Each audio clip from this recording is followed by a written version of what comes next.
안녕하세요. 오늘도 사연 살롱을 찾아주셔서 감사합니다. 서울에 사는 30대 돌싱녀예요. 여러분들은 첫사랑에 대해 어떤 기억을 갖고 계신가요? 흔히 첫사랑은 이루어지지 않아 아름다운 거라고 하죠. 저는 아름답게 남을 수 있었던 첫사랑과 기어코 결혼을 하는 바람에 끝내 아름답지는 못한 결말을 만들게 되었어요. 이런 제 이야기를 한번 해보고 싶어서 사연을 적어보게 되었습니다. 저는 고등학교 때 제 남편을 처음 만났어요.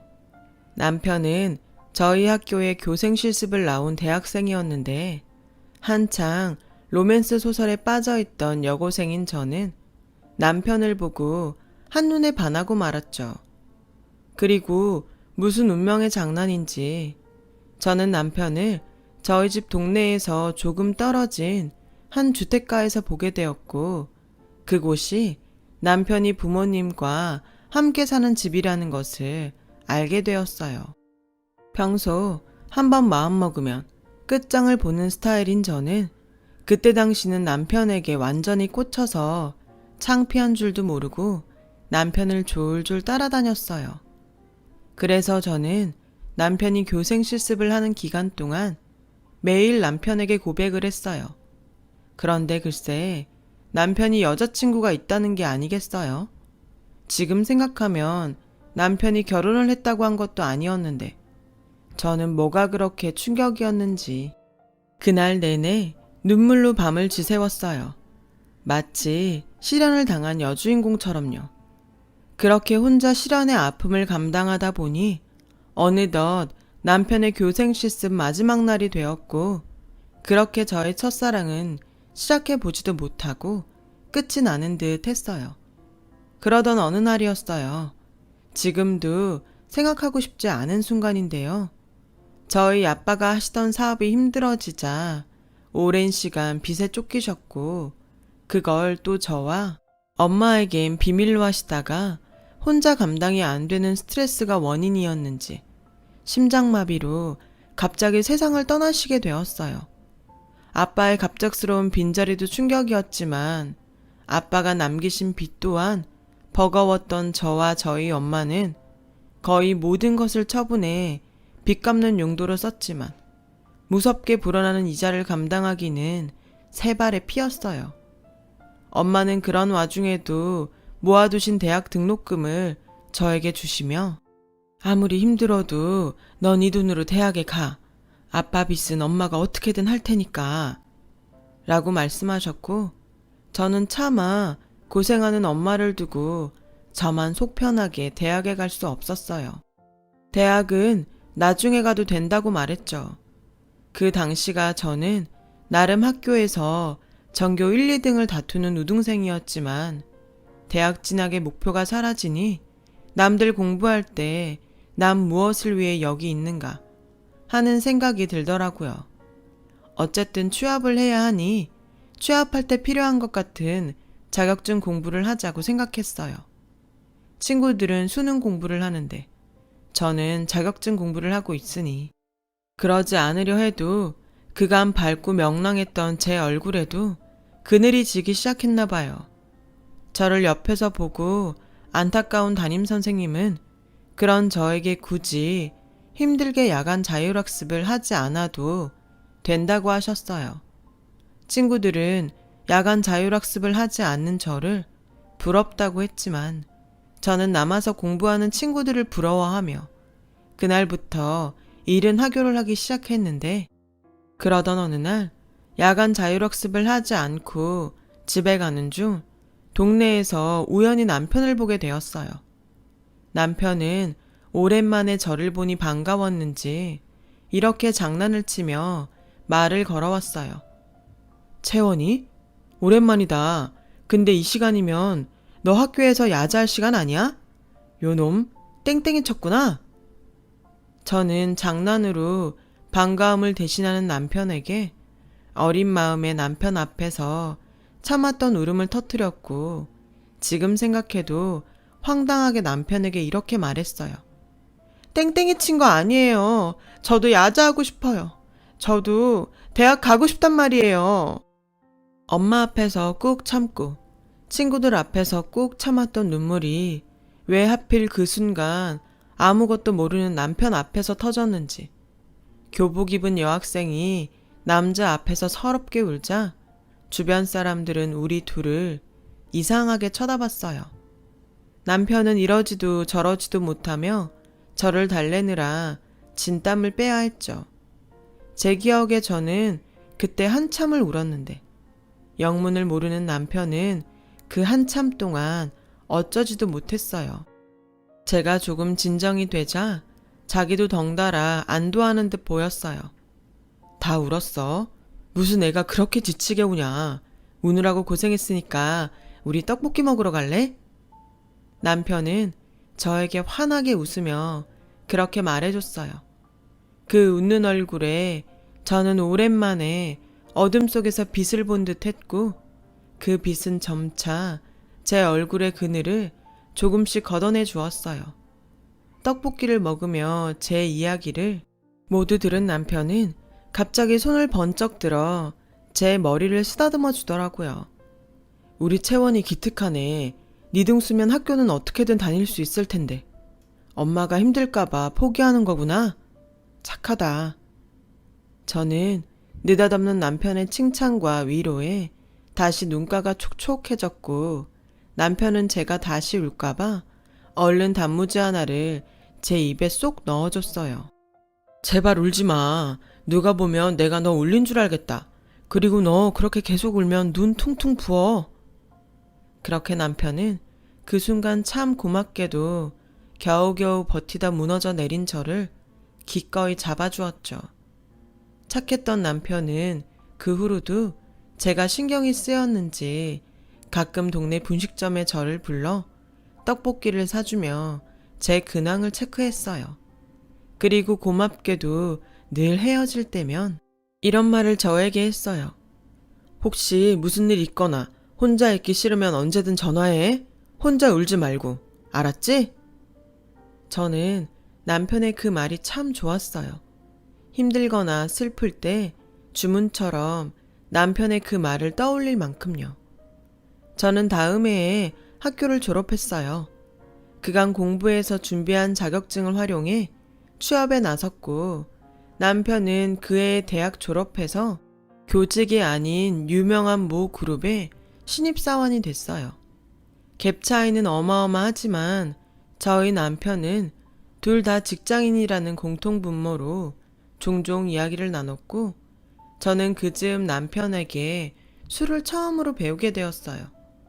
주량을 모르고 술을 마신 저는 결국 뻗어버렸죠. 제가 술이 깰 때까지 내내 기다리던 남편은 저를 측은하게 보더니 연신 제 머리를 쓰다듬어 주었어요.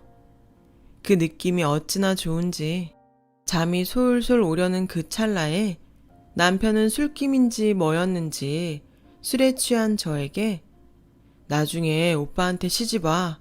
오빠가 너 평생 울지 않게 해줄게. 라고 취중 고백을 했고 저는 정말 거짓말처럼 술이 확 깨서 눈이 번쩍 떠졌어요. 사실 저는 남편에 대한 마음을 접지 못하고 있었거든요. 예전처럼 무작정 들이댈 수 없어서 말하지 못했을 뿐이었죠. 저는 초롱초롱한 눈으로 남편을 쳐다봤어요. 그러자 남편은 크게 당황하며 저에게 취한 척한 거 아니냐고 소란을 떨었고 그렇게 저희는 사제지간에서 연인 사이가 되었어요.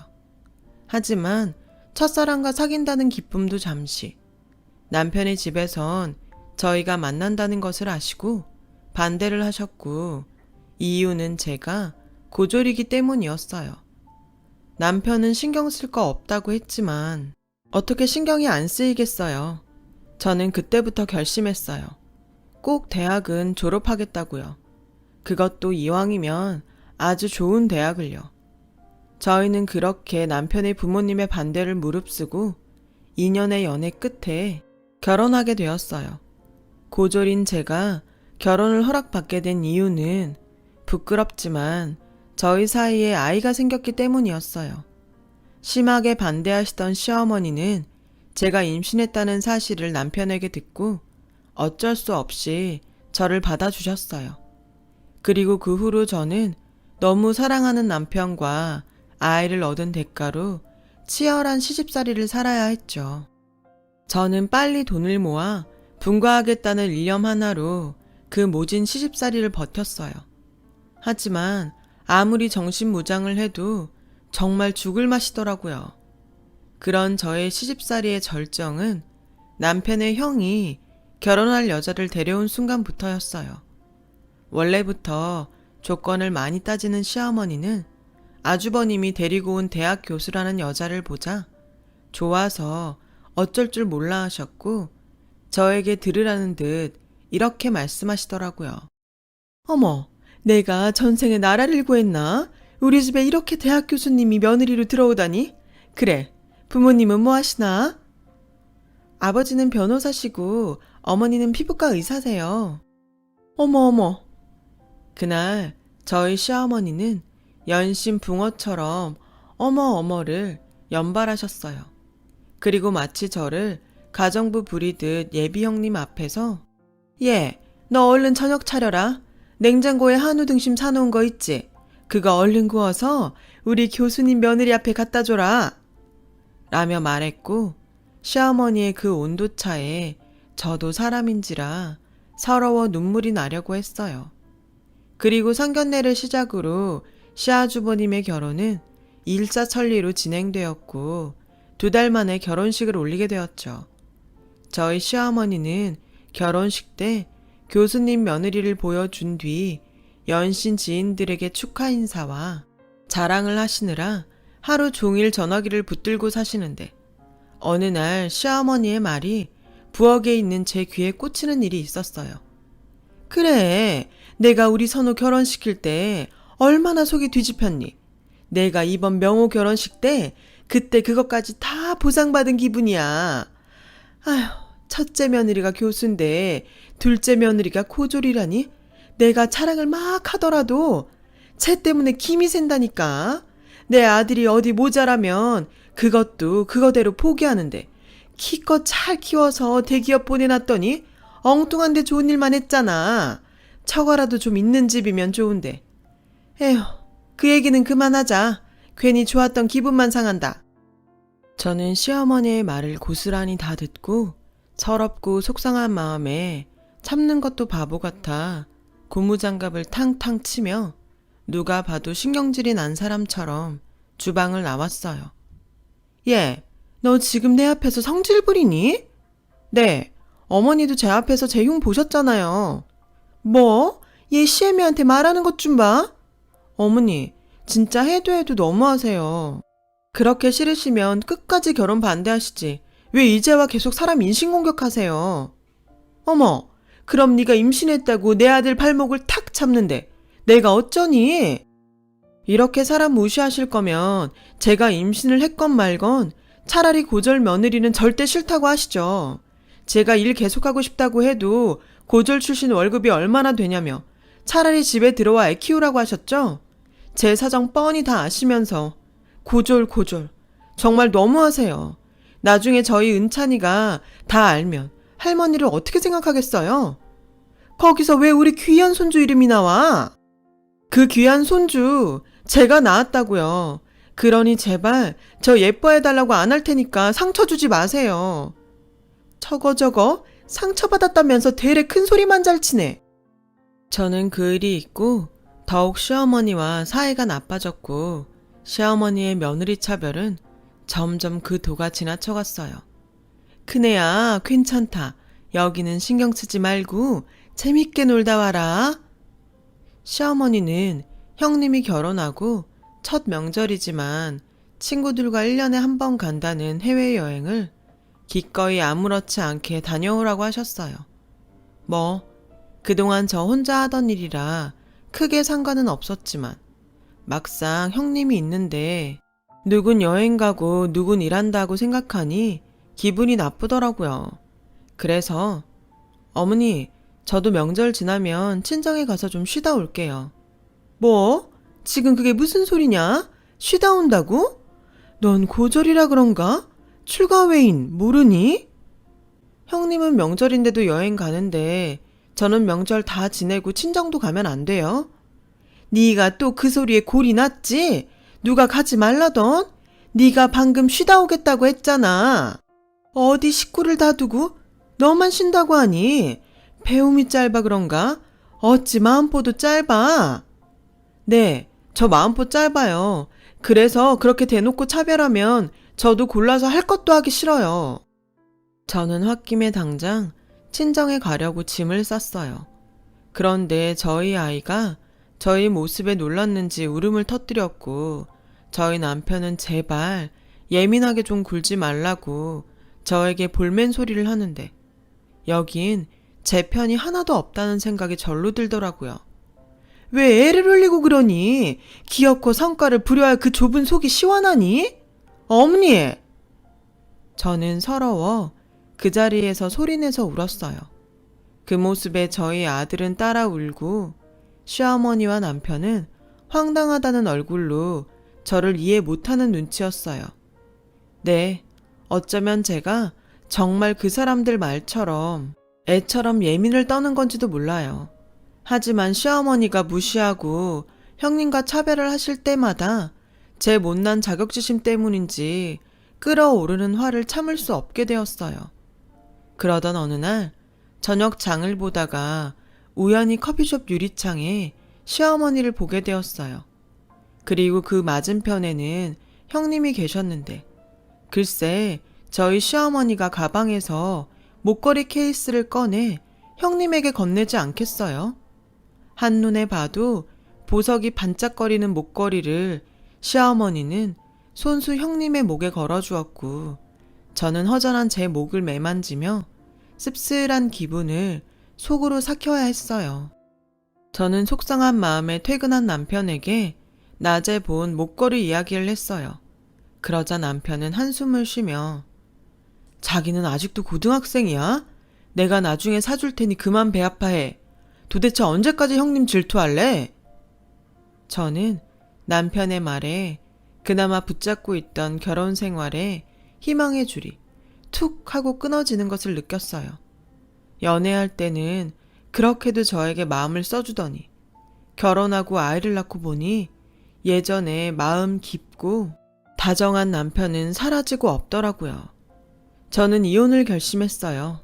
하지만 지금 당장 하는 이혼이 아닌 똑똑한 이혼을 해야겠다고 생각했고 치밀하게 앞으로의 일을 계획하며 가장 먼저 수능 공부를 시작했어요. 이혼하는데 수능 공부가 웬 말이냐고 생각하실 수 있는데 그놈의 고졸 타령하는 시어머니에게 보란듯이 대학 졸업장을 던져주겠다는 일념으로 혹시 몰라 준비한 비자금을 털어서 인강 수업과 수능 문제집을 구입했어요. 저는 공부한다고 쓴 돈이 아까워서 늘 시간을 쪼개 공부를 했어요. 학교 다닐 때도 공부하는데 크게 스트레스를 받지 않았는데 오랜만에 펜을 잡으니 처음엔 좀 익숙하지 않아 시행착오가 있었어요. 하지만 공부를 하다 보니 예전에 공부하던 감이 돌아와 한번 시작하면 시간 가는 줄 모르고 미친 듯이 공부를 했죠. 저는 사실 절박했어요. 이번에야말로 그 지긋지긋한 고졸 탈출을 해야 한다는 절박감이었죠. 1년에 한 번 있는 제 생일도 아침에 카톡 알림을 보고 깨달았을 정도였어요. 다른 날도 아니고 생일인데 오늘만큼은 남편이 지난날에 저에게 섭섭하게 한 일들을 사과하지 않을까 하는 혹시 모를 기대감으로 하루를 보냈지만 제 생일인 걸 자기도 카톡으로 봐서도 알 텐데 남편은 같은 부서 여직원이 갑자기 회사를 그만둔다고 해 무슨 일이 있냐고 상담을 해주느라 술이 떡이 돼서 돌아왔어요. 그날은 그렇게 의욕이 활활 타오르던 공부도 잘 되지 않았고 천장이 뚫어져라 드르렁거리는 남편을 보니 이게 말로만 듣던 우울증인가 싶은 생각이 들면서 묵직한 무언가가 저의 가슴을 짓누르는 듯 답답함을 느꼈어요. 그때였어요. 새벽 1시가 다 되어 가는데 저희 엄마가 전화를 걸어오신 거예요. 딸, 미역국은 먹었어? 생일인데 엄마가 못 챙겨줘서 미안해. 언제 엄마가 맛있는 점심 사줄 테니까 낮에 나올래? 저는 엄마의 목소리에 그만 서러움이 폭발해 눈물이 마구 쏟아졌어요. 고등학교 때 저만 대학을 포기했을 때처럼요. 하지만 그래도 자식이라고 엄마를 속상하게 하고 싶지 않았던 저는 필사적으로 엄마에게 들키지 않으려 울음소리를 참았고, 그렇게 소리 없는 오열 끝에 전화를 끊어보니 제 눈엔 하루 종일 머리에 들어오지 않았던 수능 문제집이 보였어요. 그래, 내가 여기서 나를 지킬 수 있는 건 스스로 나의 가치를 올리는 것 뿐이야. 저는 악으로 깡으로 그날도 새벽 4시까지 공부를 하고 잠이 들었어요. 그런데 제가 아침에 일어나 방을 나가니 무슨 바람이 불었나 시어머니가 미역국을 끓이고 있는 게 아니겠어요? 설마 어제 못 챙겨준 내 생일 미역국을 오늘 끓여주시는 건가? 슬쩍 어떤 기대감에 시어머니에게 다가갔고, 시어머니는 그런 저를 보고 이렇게 말씀하셨어요. 국이랑 밥은 내가 다 했다. 넌 얼른 잡채 좀 해라. 갈비도 내가 미리 올려놨으니 불 잘 보고. 네? 오늘 큰애 생일인데 너 몰랐니? 동서지간에 너무하다. 내가 아침에 우리 집에서 밥 먹고 출근하라고 했으니까 얼른 움직여. 저와 형님이 하루 차이로 생일이라는 걸 전 몰랐어요. 그런데 이렇게 또 시어머니에게 생일로 차별을 받으니 저는 속에서 열불이 올라오더라고요.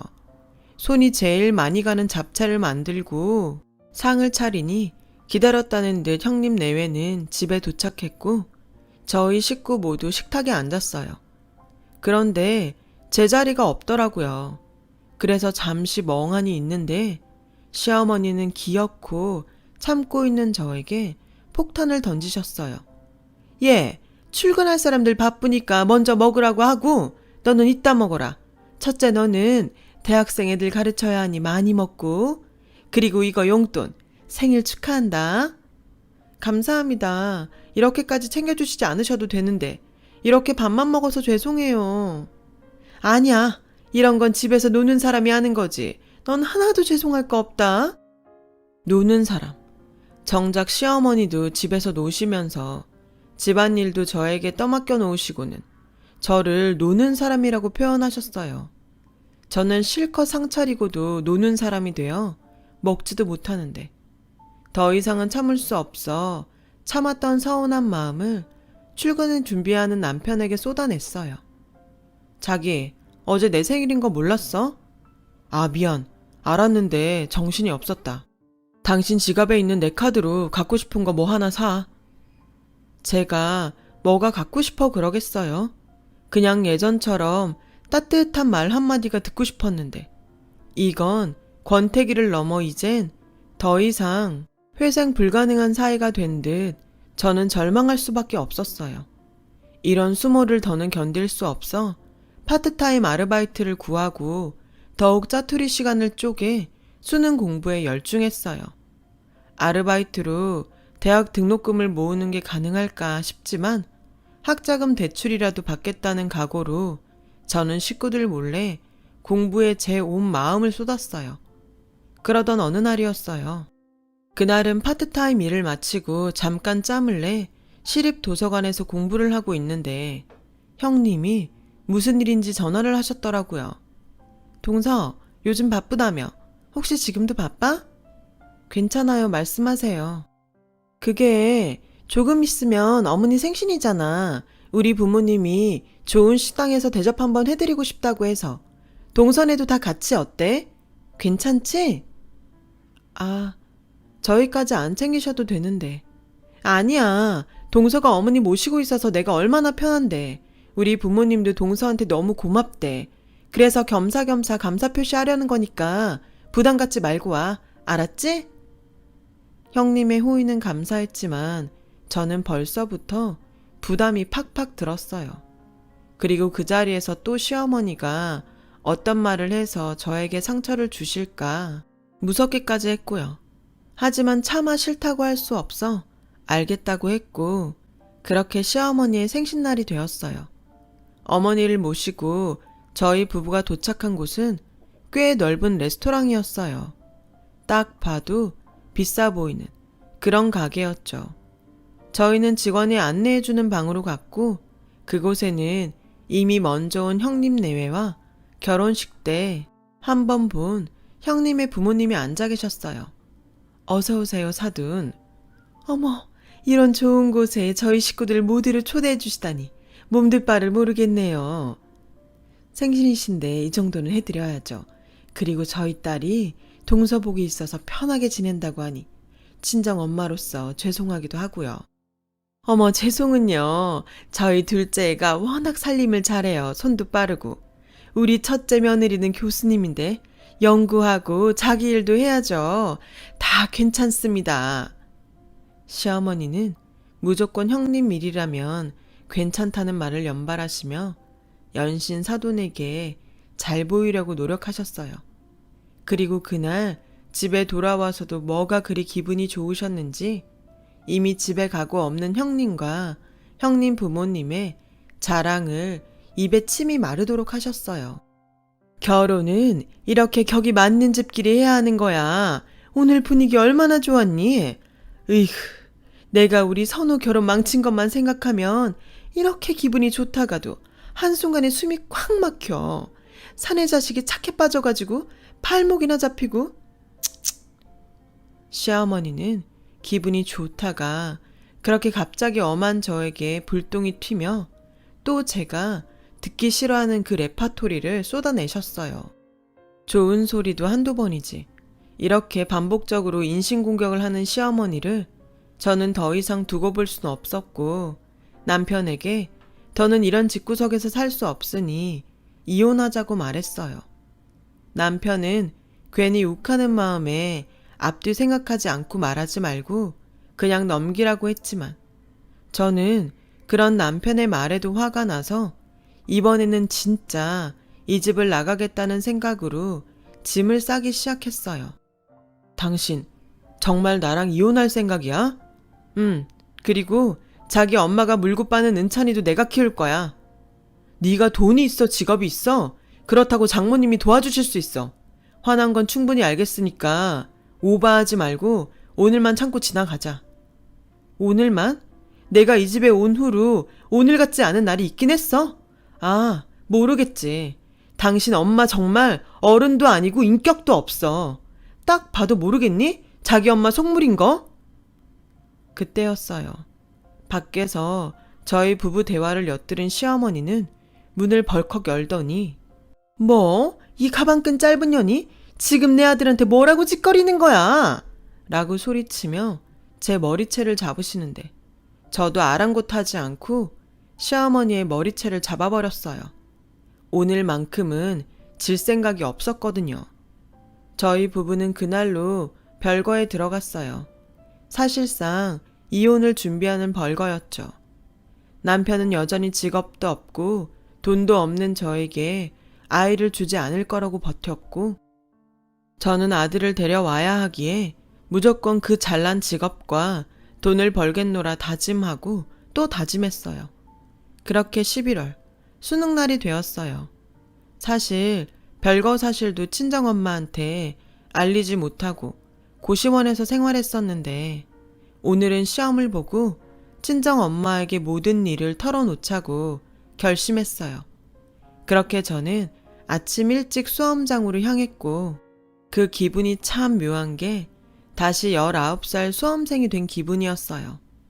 저는 제 인생이 걸렸다는 생각에 간절한 마음으로 시험을 받고 술술 풀리는 문제를 보며 앞으로 내 인생이 이렇게 술술 풀리면 좋겠다는 마음으로 친정으로 갔어요. 그런데 저희 엄마는 뜻밖의 어떤 한정식 집에서 일을 하고 계셨고, 저는 또 그 모습에 마음이 덜컥 내려앉는 듯 했어요. 엄마, 여기서 뭐해? 아빠 빚 나 결혼할 때 다 갚은 거 아니었어? 왜 엄마가 이런 일을 해? 여기 네 외삼촌 가게야. 엄마가 뭐든 하고 싶다고, 일 배우고 싶다고 했어. 저는 평소 엄마와 잘 왕래를 하지 않았던 외삼촌 이야기에 이 일을 어떻게 생각해야 할지 판단이 잘 서지 않았어요. 그런데 제가 왔다는 소리에 밖에서 이를 보다 들어온 외삼촌은 저에게 이런 이야기를 해주셔서 전 마음을 놓을 수 있었어요. 내가 네 아버지 돌아가실 때 여기 식당을 시작해서 정신이 없어서 너랑 네 엄마를 못 챙겼다. 내내 그게 마음에 걸렸어. 근데 마침 네 엄마가 일하고 배우고 싶다고 해서 내가 여기 와서 일 배우라고 했다. 월급도 주고 일도 가르쳐주고 있으니 너 오해는 하지 말고. 여기서 일 잘 배우면 내가 목 좋은데 분점도 내줄 거야. 그땐 너도 네 엄마도 도우면서 남들 버는 것처럼 벌고 살아. 저는 외삼촌의 말에 가슴이 저려왔어요. 아빠가 돌아가시고 세상엔 엄마와 저, 단 둘뿐이라고 생각했는데 삼촌의 말을 들으니 그때의 기억이 떠올랐거든요. 저는 엄마와 삼촌에게 오늘 수능을 보고 왔고 대학에 합격하면 학자금 대출을 받더라도 대학에 다닐 생각이라는 것을 말하고 가장 중요한 남편과 별거 중으로 이혼을 할 생각이라고 말했어요. 그간 아무것도 몰랐던 저희 엄마는 제가 쏟아내는 말들에 뒤로 넘어갈 듯 깜짝 놀라셨죠. 그 와중에도 외손주가 마음에 걸리셨는지 저에게 이렇게 말씀하셨어요. 은찬이는 어쩌려고. 그러지 말고 다시 잘 풀고 살아봐. 우리 이서방 같은 사람 없잖아. 너 그때 첫사랑이라고 엄청 좋아하지 않았어? 응, 그때는 그 사람이 첫사랑이자 구세주 같았어. 근데 막상 결혼하고 시댁에 들어가 사니까 거긴 지옥이었어. 저는 떨어지지 않는 입을 달싹이며 그간 고졸이라고 무시당하고 교수인 형님과 비교당하며 힘들게 살았다는 이야기를 했어요. 그러자 저희 삼촌은 단단히 화가 나서 당장이라도 그 집에 쳐들어가 시어머니와 남편을 가만두지 않겠다고 성화를 부리셨어요. 저는 흥분한 삼촌을 말리며 꼭 성공해서 그들에게 복수할 거라고 말했고 삼촌은 그런 저의 복수에 기꺼이 힘이 되어주겠다고 약속하셨어요. 너 대학 등록금 걱정하지 마. 대출 받을 것도 없고 삼촌이 너 대학 다니는 동안 등록금 전부 다 내줄게. 넌 공부만 하고 네 엄마나 도와. 그래서 당당히 살아라. 애도 데리고 오고. 그날 이후 저는 다시 엄마와 생활을 하기 시작했어요. 그리고 그간의 노력으로 저는 우리나라에서 가장 좋다는 S대 경영학과에 입학했고 외삼촌의 든든한 지원으로 대학 공부를 원 없이 하게 되었어요. 엄마는 1년 정도 외삼촌의 가게에서 일을 배우셨고 드디어 분점 주인이 되셨는데 엄마는 가게 운영이 처음이라 자신이 없다고 하셨지만 제가 공부하는 학과가 경영학과라 그런지 저는 가게 운영이 참 재미있었어요. 처음엔 그저 입소문으로 조금씩 잘 되어가던 가게는 대학 졸업 후 저의 본격적인 마케팅으로 손님이 물밀듯 몰려오기 시작했고 개업한 지 3년 만에 연매출 50억이라는 쾌거를 이루게 되었어요. 저는 가게 운영이 재미있고 저희 엄마는 사람 상대하는 서비스가 좋으니 그야말로 저희 모녀는 환상의 콤비가 따로 없었죠. 저희 모녀의 시너지 효과로 가게는 승승장구하게 되었고 고급스럽고 유명한 한정식 집으로 자리를 잡게 되었어요. 그리고 이윽고 벼르고 벼르던 그날이 되었어요. 남편이 그렇게 노래하던 직업과 돈이 생긴 전 미뤄뒀던 이혼을 하기 위해 4년 만에 남편에게 연락을 했고 곧 있으면 시어머니 생신이니 4년 전 그때처럼 형님 내외와 모두 함께 가게로 오라고 초대를 했어요. 그 가게 주인이 저희 엄마인지는 까맣게 모른 채 시어머니는 고개를 빳빳이 들고 가게로 오셨고 가게를 한번 빙 둘러보는데 어머니 여기 요즘 하도 유명해서 예약 안 하면 올 수도 없는 곳이에요. 메뉴들도 다 고급지고 비싼데 아는 교수님이 그러시는데 여기 매출이 50억이 넘는다는 거 있죠. 아무래도 동서가 어머님이랑 서방님한테 용서받으려고 큰맘 먹었나 봐요.